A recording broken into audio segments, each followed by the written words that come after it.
So I'm sitting there because the rental lady was talking to somebody. So I'm sitting on the couch. You know what I'm saying? Now, mind you, I got the drugs in my jacket like this. I'm sitting on the couch, and all of a sudden I see the police officer climb the stairs, and they're surrounded him. And they surrounded him. So I'm watching everything happening right there. So I get up, right? I get up, now I'm thinking, oh shoot, what should I do? Should I run out?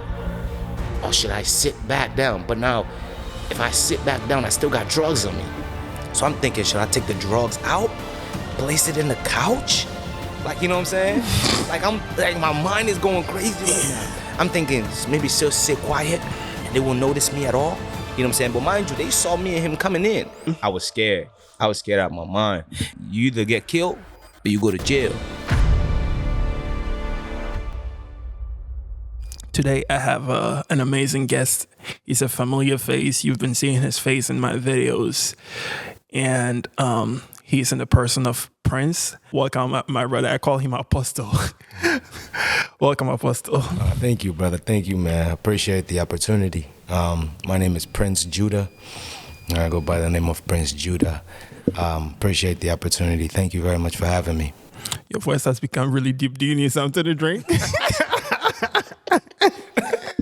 All of a sudden, I'm like, for all those who have seen the red cup, that's all we have available. It's apple juice, not alcohol.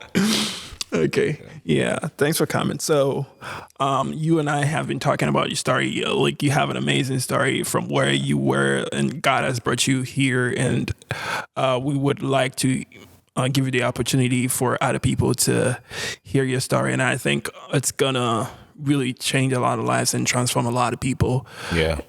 God always allow us to go through the mess. God always allows us to go through a mess so that we can get a message. Yeah. He allows us to go through the test so that we can get a testimony. Yeah.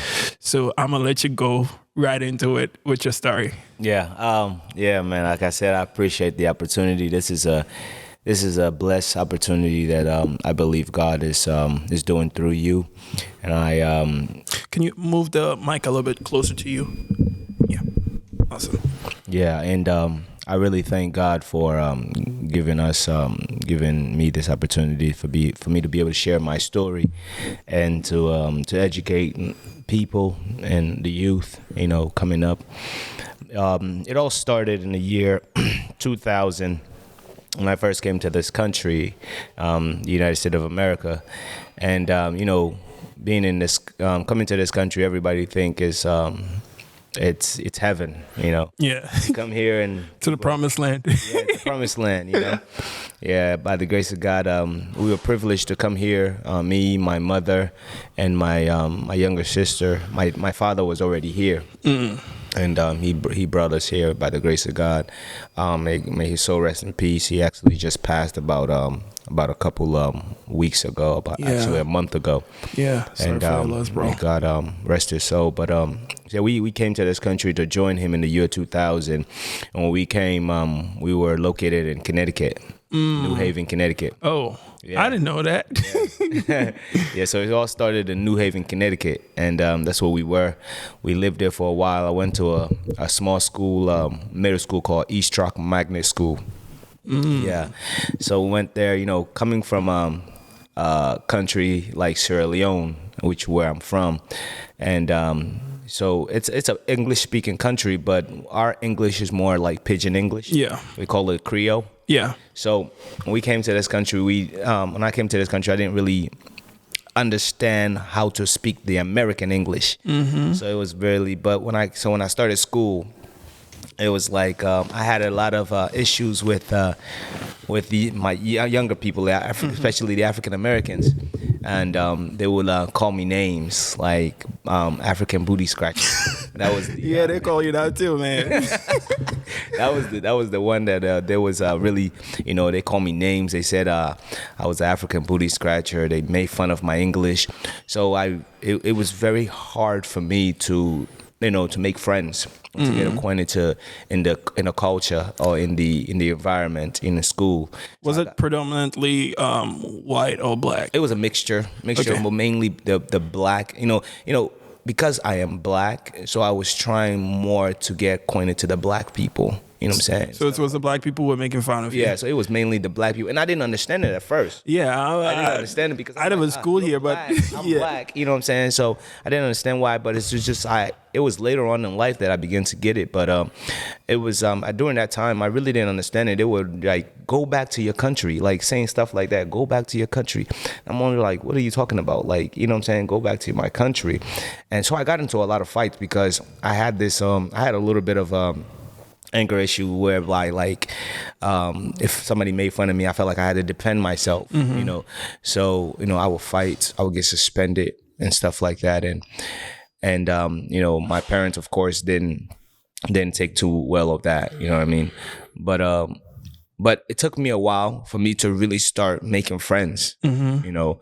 And once I started making friends, I started learning the American English, you know what I'm saying? Started really getting familiar with the African American culture and stuff like that. Started getting closer from the way I dress, you know, because it was in the year 2000, the dress style was a little different, you know, more baggy, you know what I'm saying? More baggy, long sleeve. So I had to learn all of those things because, you know, coming from America, we didn't have that type of style. You know what I'm saying? You know, you meant coming from Africa. Coming from Africa, I'm sorry. Coming from Africa, we didn't have that type of style. So when I came to this country, like I had to learn a whole different style of dressing, talking, you know, and stuff like that. And I dedicated myself to learning these things if I was going to mingle. You know what I'm saying? It's either I learn it or they like, you know what I'm saying, I'm fighting every day to try to, you know what I'm saying, fit in. So I had to figure out a way to fit in. And the way to fit in was to learn the culture and try to mingle with them.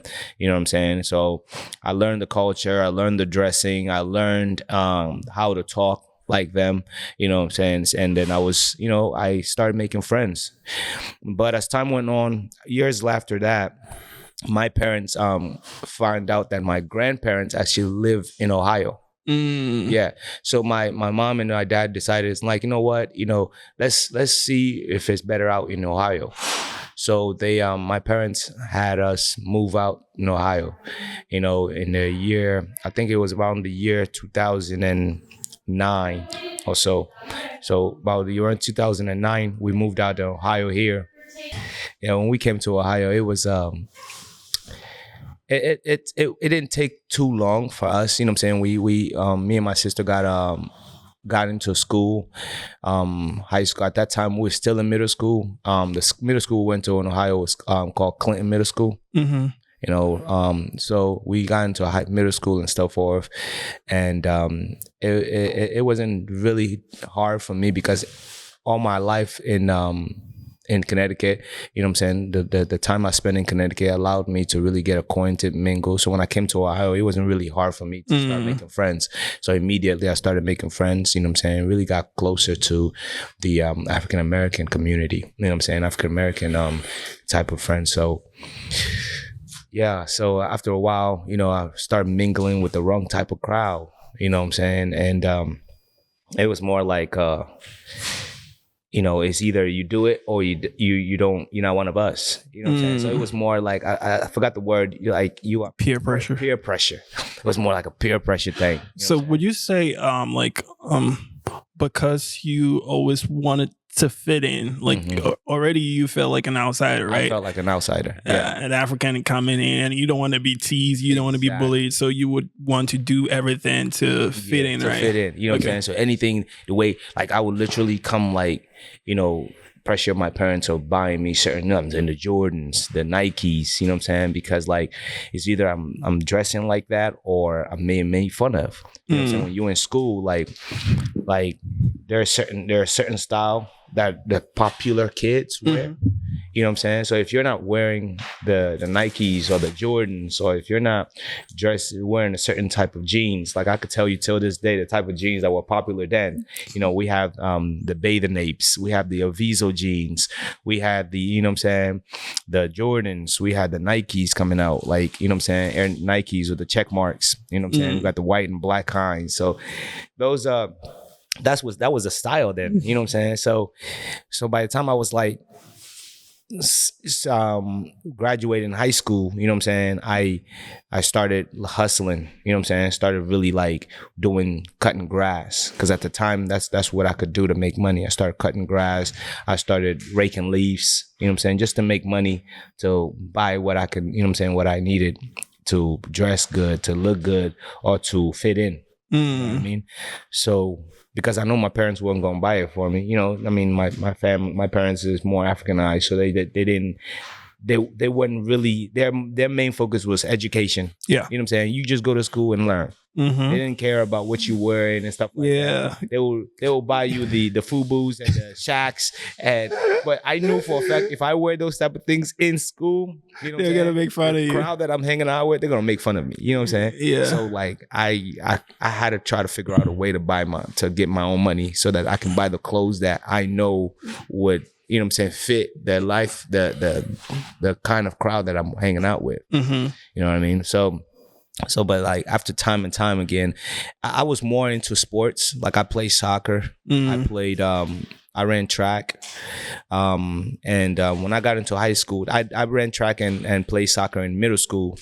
And I was really good in middle school. So this, my high school that I went to when I graduated middle school, Brookhaven High School, which is now kind of gone.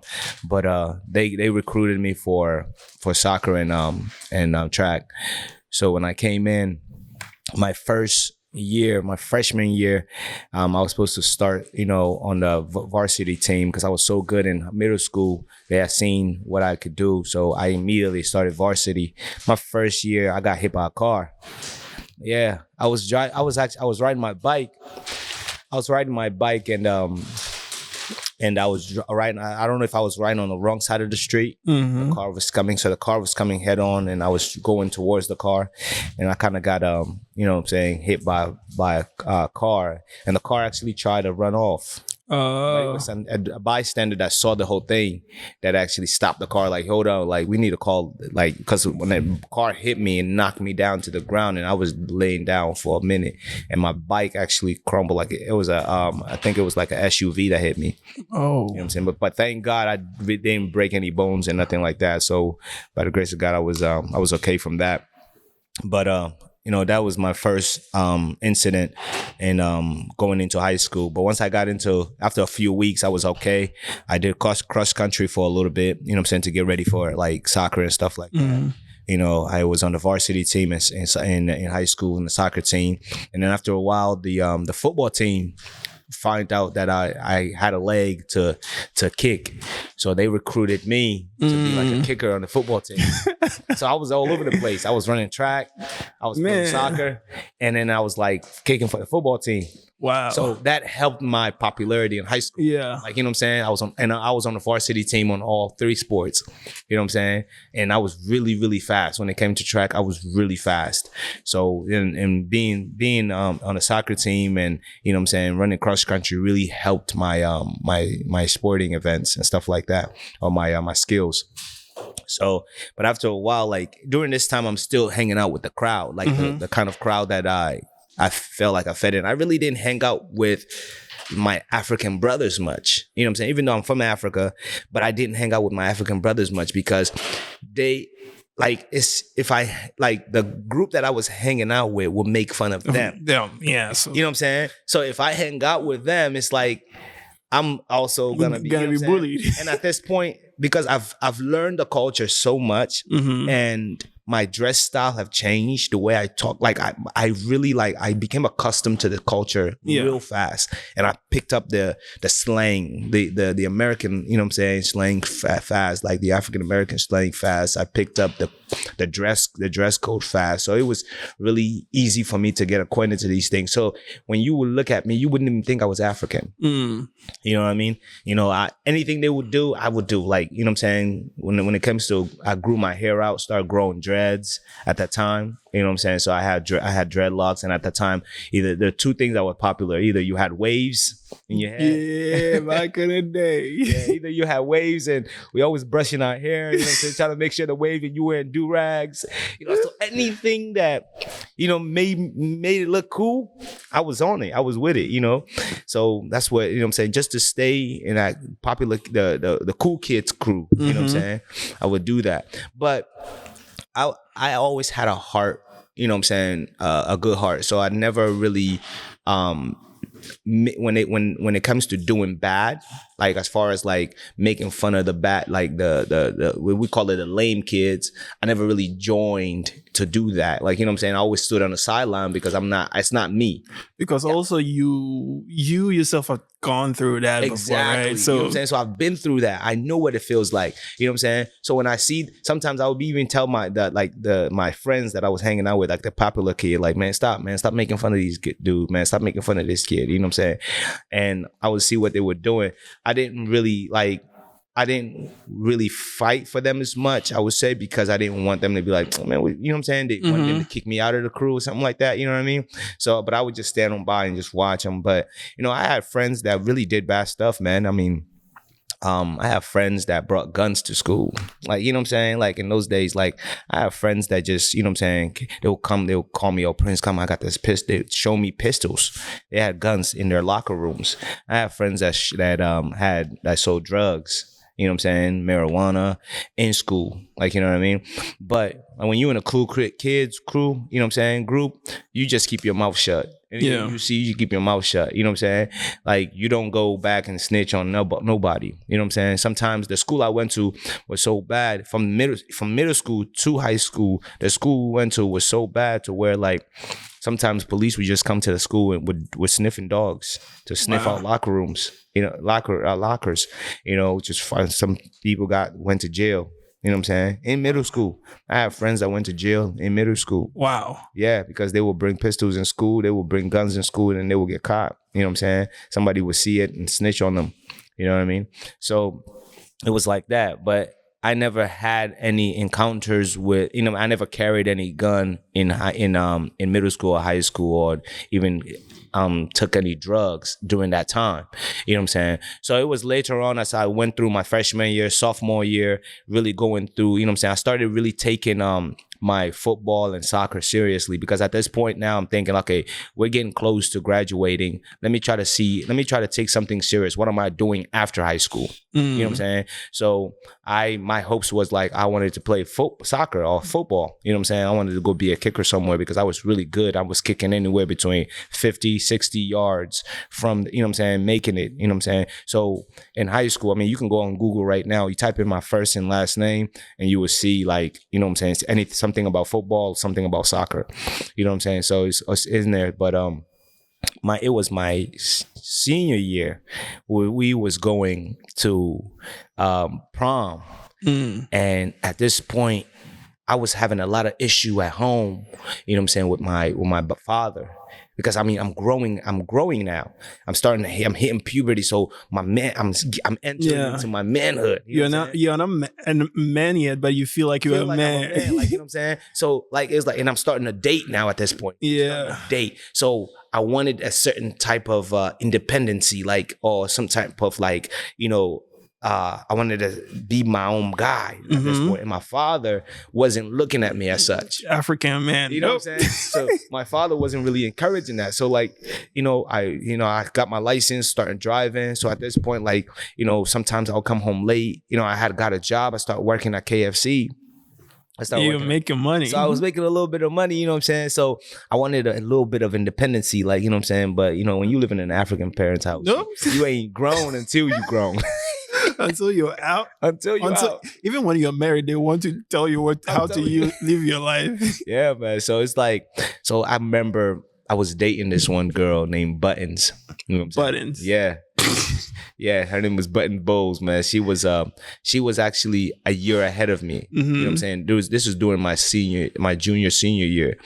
She was already graduated. I met her at my job. And she was really pretty, and then she was a little bit mature, so I felt big that I was, you know what I'm saying, dating a little mature, you know, a woman, like, you know, a grown woman. So, and I had gotten me and her, I didn't have a vehicle, but then me and her put some money together, and we had went and bought a car for my dad.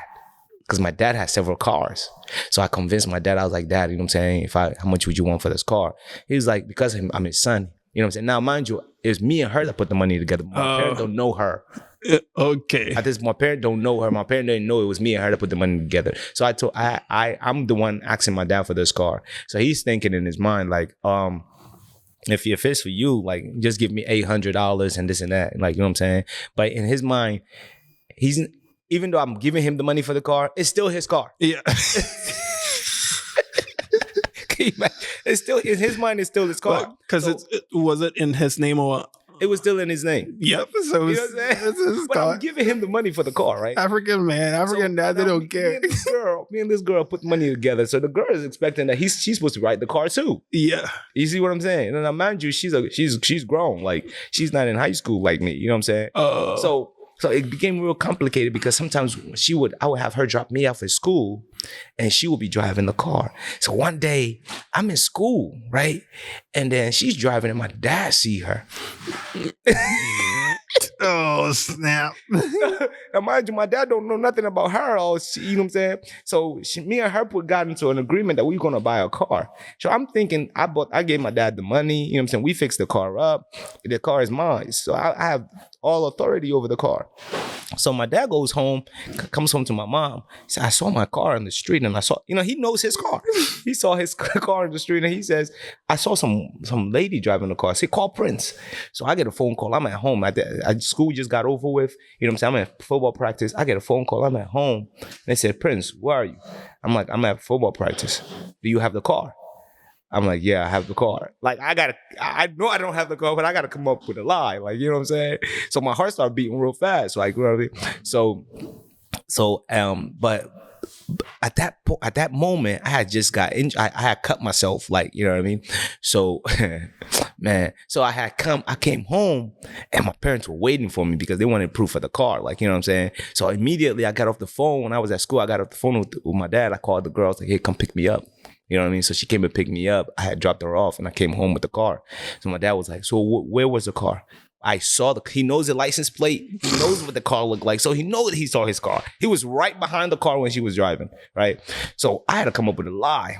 I said to her, I remember exactly the type of lie. I said, I had got injured while I was playing football. So I had asked this girl to take my car and go buy something, like a Band-Aid for me. I asked her to go buy a Band-Aid for me so that, you know what I'm saying, so that I can come and treat the wound or whatever, you know what I mean? So so that passed, you know what I mean? I was able to get that over with. But after that, it was just back and forth where, you know, and I'm like I said, I'm starting to grow up now and I wanted a little bit of independency, but me and my dad, we just kept jamming heads, you know what I'm saying? We wasn't really seeing eye to eye, you know what I mean? So and the times where he would be like, me and him would get at it, he would be like, get out of my house. And I would just, you know what I'm saying, pack a bag and go hang out to a friend for a little bit. There was a time where he was like, give me my car back. Give me the car back. And you're like, what the heck? I pay for this car. And I would run out of the house with the key, right? So I run out of the house with the key and I go sleep at a friend's house, right? And I go sleep at a friend's house. That next day I'm supposed to go to school. Like, I just pack a couple things before I left and then when I sleep over at a friend's house. The next day, I knew he was gonna come for the car at school. So I just felt like, so if I'm going to school, I'm like, let me not park this car at the school because he had a spare key of the car. So I'm like, I don't want to park this car at this house at the school. Because if I park it at the school, he's gonna come and he's gonna like take the car. Mm-hmm. So I dropped my friend off at the school and I went ahead and parked the car in another location. Mm-hmm. And I came to the school and I gave one of my friends the key to hold it for me, right? So I'm in class. All of a sudden I hear the principal call me. Prince, come to the main office, please. I walk into the office, my dad is sitting by the principal, right? Oh, snap. My dad is sitting by the principal, and I sat down.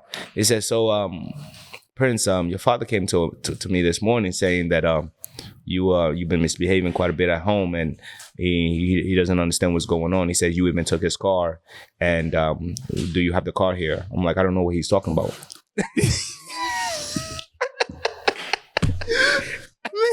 I was bad, right? I was stubborn, like, you know what I'm saying? I was, at this point, I feel like I'm the man, like, you know what I'm saying? So I was like, I don't know what he's talking about. It was like, what do you mean you don't know what he's talking about? Did you drive the car here this morning? I was like, well, I got to school, but I don't know I don't have a car. I don't have a key. You can go check in the parking lot. There's no car there. Now, mind you, my dad took a taxi to the school because he was hoping to take the car back. Take the car. So, like, they questioned me. I was like, check my locker, check my book bag. I don't have a key. Go check the parking lot. There's no car there. I don't have a car. So went back and forth. He ended up taking the taxi back home. He was gonna kill you. If you were in Africa, he would have broken you in pieces. I'm telling you, man.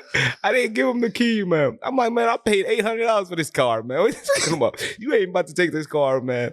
You know what I mean? And plus, if I lose this car right now, what my girlfriend gonna say? Like, you know what I'm saying? She's gonna be mad at me because she gave me half of the money to pay for this car. Yeah. So I had to stand my ground. I had to be strong at this point. You know what I'm saying? So these all happened in the senior year, man. Like, when the senior year was coming to an end, like, the guidance counselor called me to the office, like, okay, what's going on? What you doing? They're checking my grades. At the point, I had 2.7. I had a 2.7 GPA, so I wasn't really, you know what I'm saying? I wasn't really focused on my grades as much.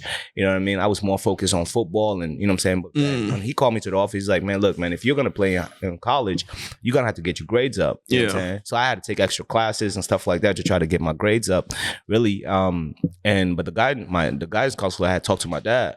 It was like, man, he's like, the best idea. Now, mind you, I had applied to certain colleges, you know what I'm saying? And because of my skill, because of my kicking skill in football and soccer, you know, I had what's the colleges that was recruited? I had a couple colleges that were recruiting me. I had Ohio Dominican, I believe. I had a couple D2 and D3 colleges that was recruiting me for kicking or for soccer. You know what I'm saying? But it was based on what my GPS was going to be at the end of the year. So I still took some classes. But then the guidance counselor talked to my dad and told my dad, it's like, the way his grade is looking right now, it's best for him to go to Columbus State for a year or two. And then after Columbus State, you know, and then before he could transfer to a bigger college. Now, I wasn't thinking about Columbus State at all. You know, so my dad... Columbus State is a community college. Community college, it's a smaller college. Yeah, so there's no sports there. There's nothing there. You know what I'm saying? So if I go there, like, what am I going to do? Like, you know what I mean? So, you know, so when my dad heard that was what he was going with. He's like, okay, that's the guidance counselor is saying this is what you got to do. So when I asked my dad to take me to, like, tryouts, you know what I'm saying, college tryouts, because, like, when the year is coming to an end, you can go on to some, they call it combines, where you basically go and just try out. Yeah. But them colleges will see your skills and stuff like that. So he wouldn't take me. Yeah. So I resented him for that. Like, you know what I'm saying? I was upset about that. But so when the senior was coming off, I realized that, okay, since I'm going to Columbus State, so let me just do what I got. Let me just do me. Like, you know what I mean? Because at this point, my dad want me to go to Columbus State. He's not going to take me, and you know what I'm saying? He's not going to take me to any of the colleges and stuff like that. You know what I'm saying? And during this time, I had the car that I couldn't drive myself because I didn't really have a license. This whole time I'm driving in high school, I was driving off of a permit. Oh, yeah, man. I was driving off a permit. I didn't really have my license because I was young. I was like, you know what I'm saying, 16, 17. You know what I'm saying? So I didn't really have a license. I was driving off a permit. But I was, you know what I'm saying, I was good at driving, so I didn't really get pulled over as much. Like, you know what I'm saying? So But so when I wanted to go to some college visits, like in far distance, I would ask my dad to take me or somebody to take me and stuff like that. But he wouldn't take me, and I didn't want to drive that distance by myself. You know what I mean? So once I realized that the end of the year is coming, this Columbus State is going to be the only option at this point, because I end up graduating with like a 3.7, 3.8. You know what I'm saying? Even with the extra classes I took, I was so much behind in different classes. You know what I'm saying? I couldn't really make up for the extra credit and stuff like that. You know what I'm saying? As much. So I ended up graduating with that. But it was my senior year, man. We was going to prom. And me and my friends, we needed money. You know what I'm saying? We needed to make money so we can buy prom outfits, prom, you know what I'm saying, rent hotels. Because when you go into prom, man, you know what I'm saying, that's the end of the year part. You know what I'm saying? We after prom dance, you know what I'm saying, everybody's contributing to get a hotel. You know what I'm saying? Because we ain't coming home after prom. You know what I mean? I don't know if you know anything about. That's what I heard. My kids, they come home. Hey there, sorry to interrupt. I and my team, we're on a journey of recording testimonies to glorify God and to edify his people. And we cannot do this without your support. The only way you can support us is by subscribing to this channel. Like it and share the link. Also, don't forget to comment. But we would want you to subscribe, because that is how we are going to grow, and that is how we'll be able to do more content like this. So please make sure you subscribe and you share this link to every one of your friends and family members. Also, if you love our work and you are in the United States looking for a media company to shoot your commercials, shoot your music videos, shoot your weddings, party, or anything media related, you can reach out to my team. That is DH Multimedia, and we will take a very good care of you. Let's go back to the testimony. Like, we ain't coming home after prom, man. Like, so it was like, oh man, I remember. So my friend, his dad was a businessman. So his dad had given us his car, his Cadillac. It was a green Cadillac. Man. Giving us his Cadillac. So you guys are balling. You know what I'm saying? But then we had to rent our suit. So we had to rent our suit, and then we had to pitch in for the hotel and stuff like that. So we driving back. This is the first time I smoked, right? So we driving back to go see how we can rent the suit and stuff like that. And my friend, at this point, all my friends that I had smoked, or just me, because I didn't want to. Just cigarette or weed? Marijuana, yeah, weed. You know what I mean? So I'm in the car with my friend. He just lit the thing up. Like, I would be around them. Like, at this point, I had secondhand smoke, because like, you know what I'm saying? They would be smoking around me, but I just wouldn't smoke. Like, you know what I'm saying? Because I didn't grow up with parents that smoke. I didn't grow up with nobody in my house that smoked. So smoking wasn't really a part of me. And all my friends, their families smoke and their parents smoke. So smoking was secondhand nature to them. They picked it up quick. You know what I'm saying? But after a while, you know, they're saying, they say, if you hang out with somebody long enough, you know what I'm saying, you start doing what they do. You know what I'm saying? So I'm just hanging out. We in the car, and my friend started. He's like, bro, just hit this, bro. Like, it's senior year, we about to go to prom. Yeah. Just like, you know what I mean? So that peer pressure there again, like, you know what I'm saying? So, man, I took that thing and I started smoking it. And man, it took me for a roller coaster, man. So we smoked that day. We smoked that day all day. And for us to make extra money, we had to actually stand on the corner. I don't know if you had anything about standing on the corner. Like, when if you know Columbus enough, down Cleveland Avenue by Cleveland Avenue, all the way over there by like the shopping mall, going towards the East Livingston and all that stuff area. You know what I'm saying? You have the shopping malls. So one of the gas stations, like me and my friends at night actually stood at the gas station selling weed, selling drugs. Yeah, that very night, prom night. Yeah, prom night. We had to stand on the corner because we had to make money. We needed like hundreds of dollars to be able to pay, because our prom was around downtown. So the hotels we were taking was, you know what I'm saying, very expensive. Yeah. You know what I mean? So we had to, like, I stood in the corner, man. Like, that was my first time. I had to, you know what I'm saying, stand on the corner, sell some weed. And then we had sold it, and we bought up. Were you scared the first time? I was scared. I was scared out of my mind. And I was scared mainly because, like, sometimes, like, especially during the nighttime, when somebody will pull up, they would have us enter the car. Oh. because you can't, you know what I'm saying, you can't do certain transactions, especially if it's a certain amount. You can't do certain transaction outside, you know what I'm saying? So you got to enter the car, act like somebody's picking you up, sit in the car, you sit in the back, something. So many a times people that are buying those things from you, they have guns. You know what I'm saying? They have weapons on them, so you can get in the car and they can rob you. You know what I'm saying? And we didn't have any weapon. Me and my friend didn't have any weapon at that time. You know what I'm saying? So you can get in the car and they can rob you. So like, so we get in the car, but thank God nothing happened that day. You know, we sold what we got to sell. And then we got the money, we got the car, we got the, you know what I'm saying, hotel. So we went to prom that night. That night, man, it's like, that was the first, that was the first night after we smoked, we were all super high. When I say every one of my friends, we were all super high. We went to the hotel, and after the prom dance, sat in the hotel, and we sitting there. And that's when one of the funniest moment of that night, we sitting there watching Medea.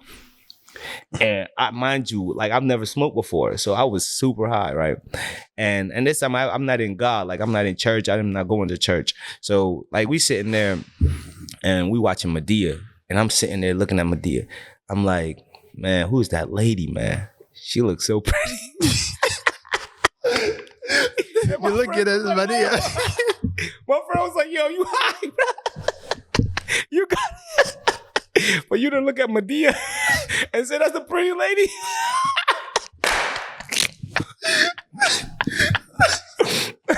Oh my God, you must be that. I was like, man, that lady thick. Like, you know what I'm saying? So I started, you know what I'm saying? So my friends, you know, there's certain people after they've gotten used to smoking. So even when they smoke, they get high, they still conscious.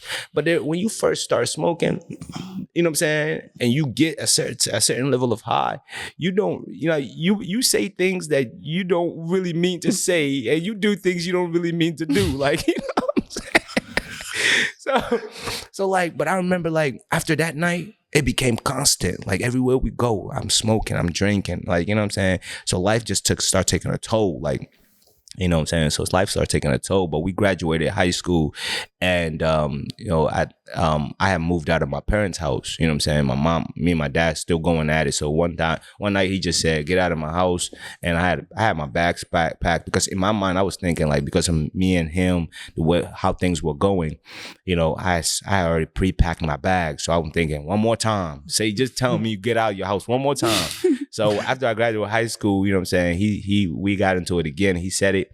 And I had called my friend to come pick me up. I loaded all my stuff in my friend's car, and I went to stay over my friend's house, and I was laying on the couch for a little bit until I was able to I was working at a call center at the time. I got a small job at a call center. So I was working at a call center. So it was at the call center that I, like, you know what I'm saying, made some friends over there, you know what I'm saying, that was really in the game, like as far as like selling. You know what I'm saying? Oh. Like the friends I graduated high school with, after high school, we kind of everybody separated. Some people went to college, some people stayed around, some people, you know what I'm saying? But like once I graduated, I'm now in life changes basically. Like, you know what I'm saying? Everybody's scattered, and you basically got to start fresh, get a job, this and that. So like I got a job at a call center. I'm working there, but at the call center I was working, I start like making friends over there. You know what I'm saying? This is a whole different ball game. Like, you know what I'm saying? Because now you are down. You guys ain't in high school no more. You were messing with adults now. Like, yeah. So like I started communicating with some friends at the call center that was really in the game as far as like selling drugs and selling weed. So, and one of the friends that I made, I remember when I was working at a call center, staying at my friend's house, sleeping on the couch. But then one of my friend, he was African. His name was Julius. He wanted to get an apartment. So I told him, I was like, look, man, I got a job. You know what I'm saying? If you want to get an apartment, let's you know what I'm saying, get an apartment together. So me and him had got an apartment. It was a 2-bedroom finished basement. So I'm working at the call center. And then all of my friend that sells drugs, that we was at the call center together, working at the call center, he needed a place to stay. He wanted a place to crash because he was going through some like living situation. So I told him, like, you know what I'm saying, look, man, just come stay with me for a little bit till you get back on your feet. You know what I'm saying? But that was the worst mistake of my life, man. So I had him come stay over my place. You know what I'm saying? He was sleeping on the couch. So at the time you had an apartment, like you had rented your own apartment and Yeah, stuff? I had rented. I was with roommate with one of my friends. You know what I'm okay. saying? That also, you know what I'm saying? He was a cool guy though. Julius was a cool guy. He wasn't really into smoking. He was a laid back guy, really hard working. You know what I mean? But you know, and once I got in the apartment with him, I had brought this African American friend along. Now, I'm not really like, because of my lifestyle, because of the friends I made in high school, I didn't really have too much African friends. All my friends were African Americans, you know what I'm saying? Because I've gotten so used to this, you know what I'm saying, to them. So all my friends that I made. So when I went to start working at the call center, I made it, you know what I'm saying, more friends over there, more African American friends. So I had this guy come stay with me at our apartment that we were staying at, and so we were selling, like we was buying. At this point, we was buying it by like the pound, like buying marijuana by the pound. Like we would buy it, flip it, you know what I'm saying. We'd buy it, we'd come cut it up, weigh it, you know. So I was learning the game. I was getting deeper in the game, and you know what I'm saying. Sometimes like I was like literally like smoke, get high, and just like it was just normal. Like we would throw parties and stuff like that. And then there was another friend that I went to high school with that was also struggling. He was going through some things with his parents. So I told him, look, bro, we got a whole apartment. You can come stay with me too. So now Julius, the guy that I originally got the apartment with, he's minding his business. He's there, you know what I mean? But now I got me and two other guys that are African Americans staying with me. They didn't really care if they had a bed or not. They just wanted a roof over their head. You know what I'm saying? So once they came into the house, you know what I'm saying, we all three of us got into this drug dealing situation. Everybody in the house. You know what I'm saying? Everybody except for Julius. Except for Julius. You know what I'm saying? Plus Julius, my African friend. You know what I'm saying? He's minding his business. He's working hard. He was into music and stuff like that, making music. So now I got Julius and I got my two African American friends in the house. We buying by the pound. We selling. Like, you know what I mean? So I remember one time we had bought, we wanted to buy like a pound of weed. And some of the friends that I went to high school with, right? Some of the friends I went to high school with knew that I wasn't really about, like in high school, I wasn't really about the drug stuff. I didn't smoke. So when they heard that now I'm in there, you know what I'm saying? They was like, man, let's see if he's really in the game. Like, you know what I mean? So they decided to try to rob me. You know what I'm saying? So that's the first robbery. I got robbed. So, you know what I'm saying? Remember I told you there's certain drug deal that when you have to get inside the car. Yeah. Certain drug deal is just a hand pass. You just, you know what I'm saying, shake hands, get the money, you get, you know what I'm saying? That's what we call by the gram. So drugs are distributed by grams, you know what I'm saying, pounds and kilos, you know, however, you know what I'm saying? But when you're selling it in quite smaller quantities, you weigh it by like 5 grams. Like 5 grams is a small bag. That's a blunt. Okay. You know what I'm saying? That's what we call a blunt. So, you know what I'm saying? So you weigh it, you have the scale that you put it on, you weigh it, that's 5 grams. You know what I'm saying? And then that's a blunt. So like, but if you're buying it by the pound, sometimes, you know what I'm saying, it's a different transaction. You know what I'm saying? If you're just selling it by the gram, you know what I'm saying, you just a handshake, pass it on, pass money, nobody really know what happened. But if you're buying it by the pound and stuff like that, you got to get into a house or a car and stuff like that. So we contacted these guys. They said they had some weed. So I all right, bet. So I remember it was exactly $300 worth of weed that we was about to buy. All right. They came over, drove to my house. Now at this point, we selling drugs, but we ain't stupid either. So we had a gun. We had guns. I had a gun on my waist. You know what I'm saying? My friend had a gun on his waist. You know what I'm saying? So, but the people that are coming, they also strapped. You know what I'm saying? So they had guns too. You know what I mean? So we pull up. They pull up at my apartment complex, park on the other side of the complex. And we go and we get inside the car. I sit in the back seat. My friend sit in the passenger seat. The two people that came, one is driving, one is sitting on the passenger seat. One is sitting in the back seat. So I sit in the back seat with the one sitting in the back seat, and my friend sit in the passenger seat with the one driving. We get in the car. It was like, all right, where's the drugs? So, I'm thinking this one of the guys is somebody I knew from high school. But the guy that was driving, I didn't really know. You know what I'm saying? So He goes in. As soon as we say, where's the drugs? Where's the weed? Like, he goes in. Boom, they both up the gun on us. Right? So I'm like, dude, my friend that I knew, me and him wasn't really tight in high school, but I knew him. You know what I'm saying? So he pulled a gun on me. The driver pulled a gun on my friend. You know what I'm saying? So I'm sitting like this. He looked at me. He's like, Prince, bro, if you move, I'm blowing your head off.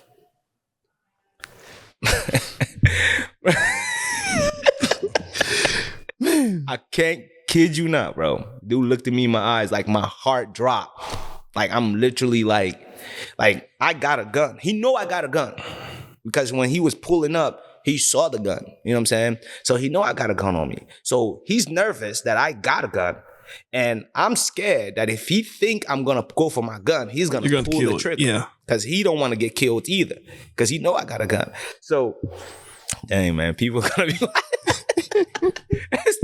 So, like, this is life, man. Like, so, like, as soon as he was like, man, he's like, go, just give me everything you got on your pocket, bro. That's what he said to me. Give me everything you got in your pocket. So I'm like, all right, bro. Like, I'm literally like this. I'm like, all right, bro. I'm just going to go to my back pocket and get you my wallet. So I go in my back pocket like this, grab my wallet, give it to him. He takes, you know what I'm saying, the money that was in it. The driver does the same thing to my friend. And then they literally watch us get out of the car. They didn't give us any weed. They took all our money. And then they just drive out of the car. Now, when you enter into the complex, right, there's a camera right in front of the entrance. So while they're driving off, we could have shot at them and nothing like that, something like that, but we couldn't. Because of the camera. Because of the camera and stuff like that. And mind you, they didn't pull up right in front of our apartment. They pulled off in another complex. You know what I'm saying? So our friends are sitting in front of, like, we had friends sitting in front of our complex. Didn't know what just happened to us. Oh. You know what I'm saying? And we couldn't make any noise because the moment we'd make noise, our friends might come and start shooting at them. And then that's going to get police involved, this and that. So in our mind, we just think, all right, they got one on us. So the moment they left, we get on the phone. We call our other homies. We put our team together. We get in the van. We drive to their neighborhood. But like I said, I was always the guy who was involved with the bad people, but never did bad things. Mm-hmm. You know what I'm saying? Because I didn't have the heart for it. Like, I wasn't really a bad person. You know what I'm saying? But I was always wanted to be around the cool kids. You know what I'm saying? Because, you know, so then we get in the van, and then there was like, because I knew the guy my friend that came in there, I know where they live. I know the hood they're from. Oh. You know what I'm saying? We know the hood they're from. You know what I mean? So we get in the van, and we pulled up in their hood. You know what I'm saying? We pulled up in their hood, and because in Columbus, there are different types of hoods. You know what I'm saying? So we pull up in their hood, we run around, walk around, but we saw some of them, but it was at their mom's grandmother's house. Now, if we were really bad, like other gangs that I've known, they would have started shooting at the whole house. They don't care who got killed. You know what I'm saying? But like when we pulled up, we were just looking for the specific person. We didn't really want to kill anybody or, you know what I'm saying, getting anybody hurt. You know what I mean? So like we, that situation happened. We went around there, didn't really do anything. We drove off. At this point, it was all about like, now we got to be careful. You know what I'm saying? Because this is what this game is about. This is what if you into this kind of situation, this is what happens. You know what I mean? Like you either get killed or you go to jail. You know what I mean? So, so like we go back on our doing our thing. Like, you know what I'm saying? That's one L. We call it one L, one loss. You know what I mean? We just lost $300. You know what I mean? So now we got to go back to the drawing board. We got to because man, all of us had a job. Mm-hmm. Hustling was just a part-time thing. You know what I'm saying? So it's not like we was doing it full-time. So in the afternoon, were you making money from selling drugs? We was making money. More money than your full-time job? More money than a full-time job. You see what I'm saying? Because when we say, for example, that $300, we'll buy like, you know what I'm saying, a certain amount of weed, you know what I'm saying? And then we will flip that $300 into $600-900. You know what I'm saying? You can flip that and then take another $300, invest it, and flip it again to another $600-900, depending on how you sell it. You see what I'm saying? Mm-hmm. So Like a gram, you know what I'm saying? You could sell a gram for anywhere between, you know what I'm saying, $5-10. You know what I'm saying? So now when we would take turns, like one of my friends, he worked at another place, and me and my other friend, we work at a call center. You know what I mean? So me and my other friend would go to work in the morning. My friend would stay home because his job was at night. He would stay home and take, you know what I'm saying, take care of the customers that would come to the crib, that come to the house to buy. You know what I'm saying? So when we come, he goes to work, and then we take over the shift. You know what I'm saying? So we would rotate that way. You know what I mean? So one day we had went to work. You know what I'm saying? We had went to work, me and my two friends, and my friend that stayed home, and another customer, he was usually a customer that came over. They came over and they were smoking, but they needed to buy what we call a shell. A shell is the thing you put the weed in. You know what I'm saying? So they went to the store to buy a shell. But when they went to the store, while it was coming back, they saw two guys sitting at a Wendy's. And it was like, man, they was like, these guys probably smoke. Like, you know what I mean? So they went and knocked on the window, and, you know what I'm saying, they had a signal, like, and the guys was like, yeah, they smoke.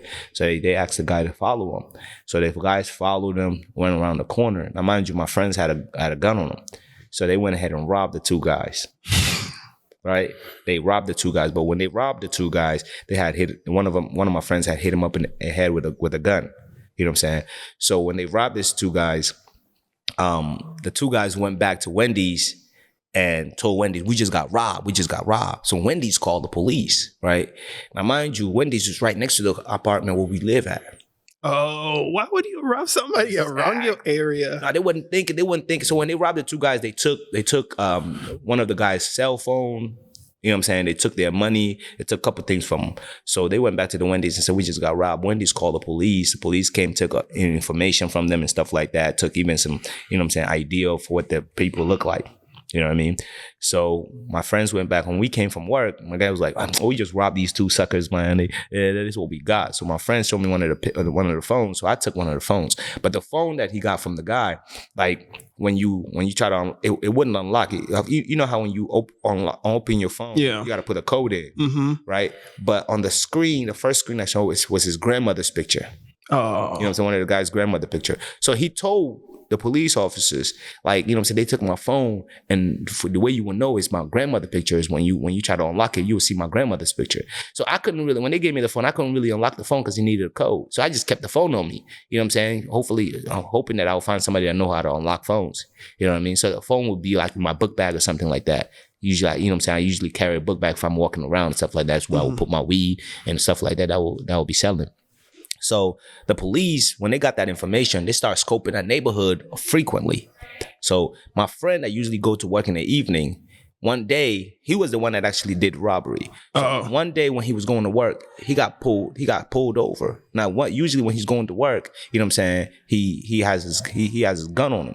You know what I'm saying? And he will put it in his book bag and stuff like that. So one day when he was going to work, the police pulled him over and was talking to him, asking him some questions. Now, what the police was doing at that point, it was just trying to put a face to a picture. They wasn't doing an arrest at that time. You know what I'm saying? That's how they was just trying to put a face to a picture. So now they talked to him, they asked him for his ID. It matches the information they got from you know what I'm saying? So but they didn't do an arrest. Now they went, it was like, okay, now we know where the guy lived.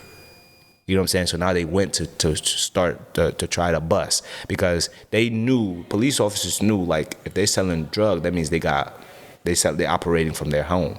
If they're operating from their home, that means they got quite a bit. You know what I'm saying? So now the police officers went and got ready for a drug bust. You know what I mean? So now we didn't know anything about this. You know what I'm saying? So we at home, you know what I'm saying, chilling. And then one day, because the complex we were staying at, like certain nights, my friends would just go, they would smoke and then go crazy and start shooting in the air. They would start shooting. So the neighborhood started, you know what I'm saying, kind of complaining that we were doing certain things so the apartment complex was trying to evict us. You know what I mean? So one day, we had a party at night. And so we all got drunk, we all got high and stuff like that. And one of the we had a small pit bull dog, and it was mainly my dog. So one of the guys that came to the party got super drunk, and he accidentally kicked my dog. So I got mad, and me and him got into a scuffle. You know what I'm saying? So I was drunk, he was drunk, we got into a little fight, and I accidentally hit my head, you know what I'm saying, on something. So in the morning, I had gotten up, and my head was hurting so bad. So, but I was thinking like, man, should I call off? Like, mind you, I go to work. I usually go to work in the morning. But I'm thinking like, man, my head hurting so bad. Should I call off? My friend now that I go to work with, he got up, he went to work. So something telling me, go. Not knowing that that's the day the drug bust is going to happen. Something telling me, go. Something telling me, nah, you really, you know what I'm saying? You really haven't called off that much yet. So if you call off, it wouldn't be a problem. You know what I'm saying? So I ended up calling off. You know what I'm saying? So I called off. Now when I called off, I'm home with the guy that did the robbery. You know what I'm saying? So I called off, and we at home. We got up in the morning. We cleaned the place. Now since we're being evicted, we decided, okay, let's go out and try to look for maybe another apartment complex we can potentially move to. So me and my friend, we got up, we cleaned the place and stuff like that. Not knowing that the cops are around, like they have surrounded the place, right? So we cleaned the place. So we decided, like, okay, like at this point, I had a car, but the car had broken down, so we couldn't really drive. So we was gonna walk. Now, when we were walking, I had a jacket like this, but we had, I don't know if you remember those a book bag, those little string book Yeah. So I had a smaller one, and that's where I put the weed, you know what I'm saying, and the gun or whatever. So he had one too, and then so that morning when we got up after we cleaned, I took the gun. You know what I'm saying? Took the pistol we had. So the pistol, I think it was carrying at least six bullets in it. So I had taken 3 of the bullets out, and I put it under the sink, right? And then, so it was 3 bullets remaining inside, right? No, was it? No, it was like 9 bullets in it. So I had taken 3 of the bullets and put it under the sink, and it was 6 bullets left inside. Now, and then I was about to carry it. He was like, nah, bro, give me that. That's my friend. He was like, nah, bro, give me that. Let me hold it. So he took the gun from me, and he tucked it. And then, so we walking. I had about 50 grams on me, baggies. You know what I'm saying, baggies. Now, when you get caught with baggies, it's called distribution of sale. That means you are attempting to sell it. But if you get caught with a bulk, it's a lesser crime because it could be for personal use. You know what I'm saying? But if it's baggied up, it entails that it can show that you're trying to sell. So I had to bag it up. He had to bag it up. He had over like 100 and something grams on him, and plus he had the gun on him, and the gun is carrying 6 bullets. Now in Ohio, I think the law is every bullet is a year. Oh my God. Yeah. So he carried the gun. He has this. That is at a time. But now they've legalized guns, right? Now, yeah, but with a license. Okay. You know what I'm saying? If you have a license for it, gun license and stuff like that, you can carry it. But even with the license, I think now you can't have it loaded. You know what I'm saying? There's rules about it. But so we're going we're walking. He had the gun on him. He had the weed on him. I had the weed on him. So I'll put the bag inside my jacket, and I'll put my jacket over it like this, and I'll zip my jacket. So if I'm selling or someone wanted me to sell, I would just unzip my jacket, and I would go in my bag like this, and I would give it to him. So we walking, right, not knowing that the cops are watching us. They already picked him out and stuff like that. I'm waiting. Mind you, I wasn't part of the robbery. You know what I mean? So, but it was 2 of them that did the robbery. You know what I'm saying? But the other guy that did the robbery with him, he was just a customer that came to the house that day. So he had gone home already. But because the cop got the information, there was 2 guys that did the robbery, and I was with him at that day, and we was walking. Oh, snap. You know what I'm saying? That put me in the picture. And the description said the other guy that did the robbery was a dark-skinned guy. Now, my friend was a lighter-skinned guy. But the other guy that did the robbery with him was a dark-skinned guy. And I'm dark-skinned. You know what I'm saying? So, like, we walk in, and then we wanted to check the mail, but I had lost my mailbox key. So we had to go to the mail office to go to the rental office to get a spare key to come unlock the mail. Now, my friend, the rental office really didn't like him because he was more of a rowdy kind of guy. Like every time you go to the rental office, he will act up. So he wasn't on the lease anyway. You know what I'm saying? He was just a friend living with me. So when we went to the rental office, it was the rental office, like you got to climb up the stairs and there's like a balcony that circles around the rental office and you go inside. So I told him, I was like, all right, let me go inside, talk to the rental guy. You just wait out here. So he sat, after we climbed up, he sat outside the balcony and he was sitting in the chair. So I'm sitting there because the rental lady was talking to somebody. So I'm sitting on the couch, you know what I'm saying? Now, mind you, I got the drugs in my jacket like this. I'm sitting on the couch and all of a sudden I see the police officer climb the stairs and they're surrounded him. And they surrounded him. So I'm watching everything happening right there. So I get up, right? I get up, now I'm thinking, oh shoot, what should I do? Should I run out? Or should I sit back down? But now, if I sit back down, I still got drugs on me. So I'm thinking, should I take the drugs out? Place it in the couch? Like, you know what I'm saying? like my mind is going crazy right now. I'm thinking, maybe still sit quiet and they won't notice me at all. You know what I'm saying? But mind you, they saw me and him coming in. You know what I mean? So everything was going through my head. But I went back and I sat quietly. But then the moment they got him, they started bringing him inside the rental office to try to frisk him or to try to, you know what I'm saying? Yeah. Take his stuff off. He calls my name, Prince, bro. Oh, snitch. Snitch. He calls my name, Prince, bro. Call my mom.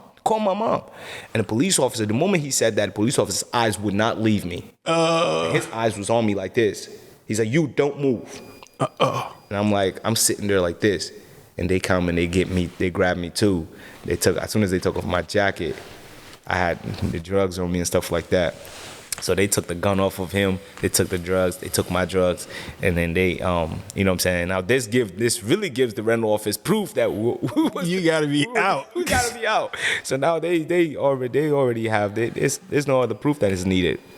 They need proof, they already have the proof that they need. So so now they get us, they put me in the back of the car, the police car, and they put him in the back of a wagon. You know what I'm saying? Like a SUV kind of police car. So we sitting there, I'm sitting in the back of this police car. They took my drugs. They took his drugs. Now we both in handcuffs. I'm sitting in the back of the police car like this. But like when I was in high school, even though I was hanging out with the bad crew, I was also a model student. You know what I'm saying? Like I was always like, you know what I'm saying, helping out in school and stuff like that with anything they needed to. I was on the football team, I was on the soccer team. So I was seen as a model student. So the security guard in the school, his name is Officer Blackman. Officer Blackman, I always have, you know what I'm saying, every time I see him, hi Officer Blackman, how you doing? You know what I'm saying, this and that. So when I was sitting in the back of that police car that day, I started talking to the police officer that was sitting in the front seat. Now they running all the information, asking us questions, filling paperwork. You know what I'm saying? Because we going downtown. They taking us downtown. They locking us up. You know what I'm saying? They already had the proof they need. They got gun. They got weed. They got bags of weed, stuff like that. So they have all the proof they need. So they definitely locking us up. So they just was like for 2 hours straight. So I'm sitting there, and mind you, my other roommate that went to work that day that I was supposed to go to work with, while we sitting there, he comes from work. And he's passing by, but he didn't look. I'm trying to get his attention, like, bro, we jammed up. Like, you know what I'm saying? He passes by. Cause the reason why he didn't look, because he knows he had drugs on him too. So he didn't want to mind the police officer's business, so he's just passing by minding his business. You know what I'm saying? So he goes home, and he doesn't see us for, like, the whole day. Like, you know what I mean? So so I'm sitting in the back of the police car, and I'm like, man, I'm thinking all kinds of ways how I can get out of this. Should I cry? Nah, that's not gonna work. At this point, sympathy, there ain't no sympathy. Yep. You're a drug dealer. You know what I'm saying? We got proof. You know what I mean? So, what can I do? And I start asking the police officer. I'm like, excuse me, sir, do you know Officer Blackman?